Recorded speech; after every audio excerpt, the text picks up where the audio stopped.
नमो भगवते वासुदेवाय नमः। तो आप सभी का स्वागत है मेरे YouTube चैनल पर। आज हम सुनेंगे कार्तिक मास महात्म्य का 25वां अध्याय। प्रेम से बोलो बांके बिहारी लाल की जय। तीर्थ व्रत और दान आदि के करने से समस्त पाप नष्ट हो जाते हैं, मगर प्रेत योनि में रहने वाले को इसका अधिकार नहीं है। तुम्हारे दुख को देखकर मैं अत्यंत दुखी हूँ और तुम्हारा दुख दूर किए बिना मुझे संतोष नहीं होता।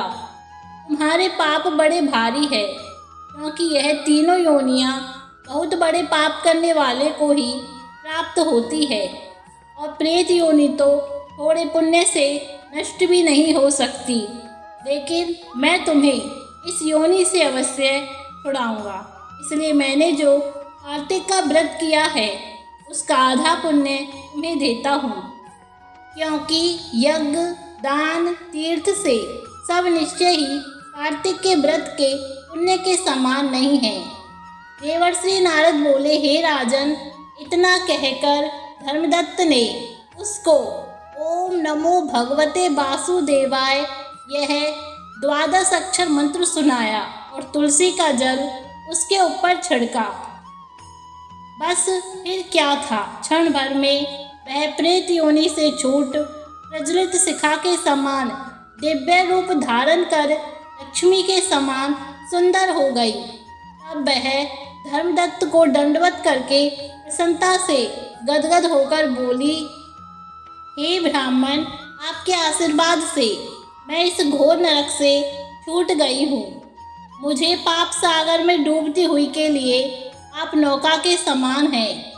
नारद जी ने कहा, हे राजन, अभी कलहा इसी प्रकार कह ही रही थी कि वहाँ पर विष्णुगण एक दैदीप्यमान विमान लेकर आए।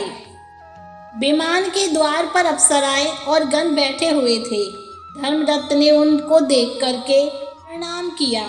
पुण्यशील और सुशील नामक भगवान विष्णु के गणों ने धर्मदत्त को अपने हाथों से ऊपर उठा उसका अभिनंदन करके कहा, हे द्विजश्रेष्ठ, आप धन्य हैं जो सदा भगवान विष्णु के व्रत कथा और सेवा में लगे रहते हैं। आपने जो अपने बाल्यकाल में पवित्र और शुभ कार्तिक व्रत किया था उसके आधे फल से अल्लाह के पूर्व जन्म के एकत्रित पाप नष्ट कर दिए हैं। यही नहीं, आपकी कृपा से उसके सैकड़ों जन्म के पाप नष्ट हो गए हैं। आपके जागरण आदि करने से पुण्य प्रभाव से आकाश मंडल से यह विमान आया है। हे ब्राह्मण, अब हम इसे भांति भांति के भोगों से युक्त वैकुंठ में ले जा रहे हैं। आपके दान पुण्य के प्रभाव से यह भगवान विष्णु के पास रहेगी। आप भी इस जन्म के बाद अपनी दोनों स्त्रियों सहित वैकुंठ में विष्णु जी के पास रहोगे और मुक्ति प्राप्त करोगे। ये दया सागर, वह मनुष्य धन्य है और जन्म उन्हीं का फलीभूत है जिन्होंने तुम्हारी तरह विष्णु जी की भक्ति की है, क्योंकि भगवान विष्णु अपने भक्तों को भला क्या नहीं देते। जिन्होंने प्राचीन काल में उत्तानपाद के पुत्र को ध्रुव पर पहुंचाया, जिसके सुमरन मात्र से प्राणियों की मुक्ति हो जाती है।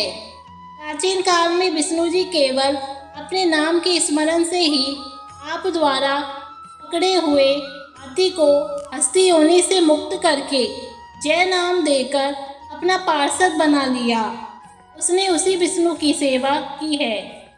इसलिए तुम अपनी दोनों स्त्रियों सहित 1000 वर्ष तक भगवान विष्णु के पास निवास करोगे। जब तुम्हारा पुण्य क्षीण हो जाएगा, तब तुम सूर्यवंश में अपनी दोनों रानियों के साथ राजा दशरथ के नाम से प्रसिद्ध होगे, तथा यह कला तुम्हारे आधे पुण्य की भागीदार होने के नाते तुम्हारी तीसरी भार्या होगी। वह भगवान विष्णु पुत्र के रूप में तुम्हारे पास रहेंगे और देवताओं का कार्य करेंगे। विष्णु जी को प्रसन्न करने वाले तुम्हारे कार्तिक व्रत से अधिक महत्वपूर्ण यहाँ दान तीर्थ आदि और कोई भी नहीं है। हे दया सागर, तुम धन्य हो, क्योंकि तुमने जगत गुरु भगवान विष्णु को प्रसन्न करने के लिए कार्तिक मास का व्रत किया है। इसके आधे पुण्य के फल की भागीदार कलहा है।